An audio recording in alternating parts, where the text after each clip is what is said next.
Bonjour! Dans cette vidéo, nous allons voir les 5 astuces pour apprendre une langue étrangère.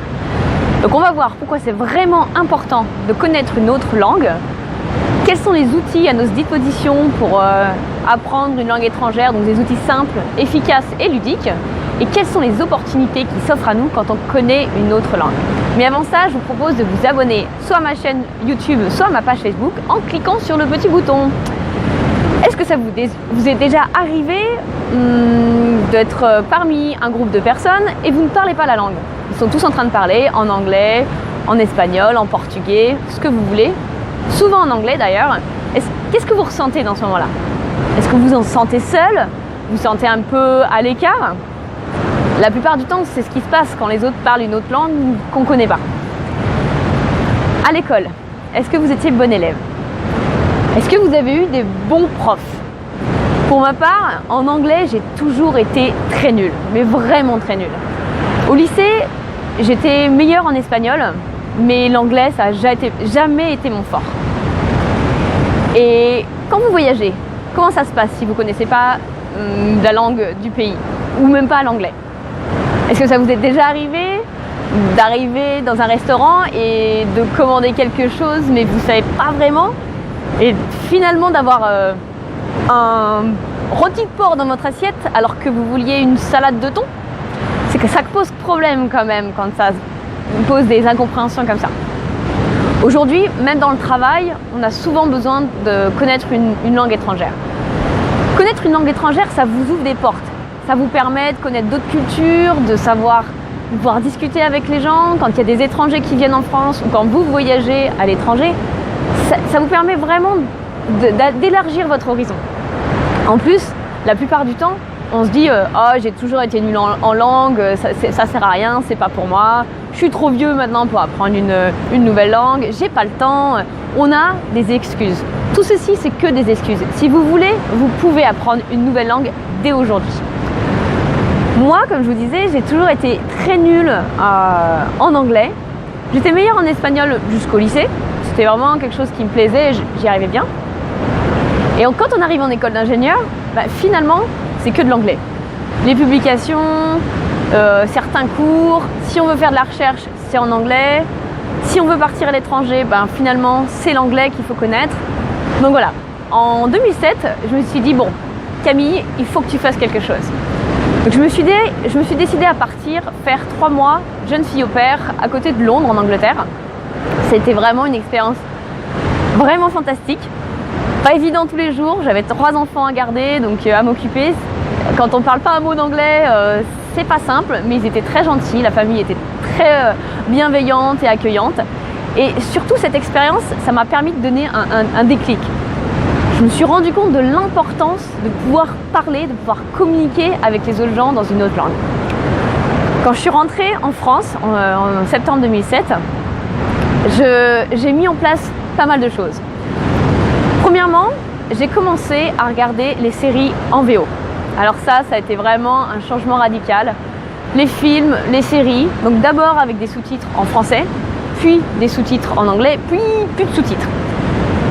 Mon niveau de compréhension orale de l'anglais a fait une courbe phénoménale.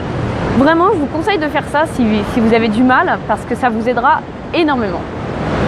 Ensuite, ce que j'ai fait, c'est que je me suis mis à lire des bouquins en anglais. Donc, soit des livres, soit des blogs, des articles, tout ce que je pouvais lire, tout ce qui m'intéressait en tout cas, je prenais mon sujet d'intérêt bien sûr, j'essayais de lire le plus possible en anglais. Et là c'est pareil, au niveau compréhension écrite cette fois-ci, ça a été vraiment hyper important les progrès que j'ai pu faire depuis toutes ces années. Ensuite, je me suis mis à écouter des podcasts. Donc sur l'application que j'utilise, il y a énormément de podcasts. Je vous mettrai le lien pour l'application en dessous de la vidéo. Il y a énormément de podcasts qui sont disponibles. Tous les sujets, tous les domaines, vous choisissez. Et puis ce qui est super bien quand vous commencez à apprendre une langue, c'est que vous pouvez réduire la vitesse de lecture. C'est-à-dire que vous pouvez écouter votre podcast vraiment lentement pour bien apprécier les mots. Bon, Maintenant, moi, c'est l'inverse. Pour gagner du temps, je mets la vitesse encore plus vite, mais ça, c'est une autre histoire. Ensuite, ce que j'ai commencé à faire depuis 1 an maintenant, voilà, c'est Duolingo.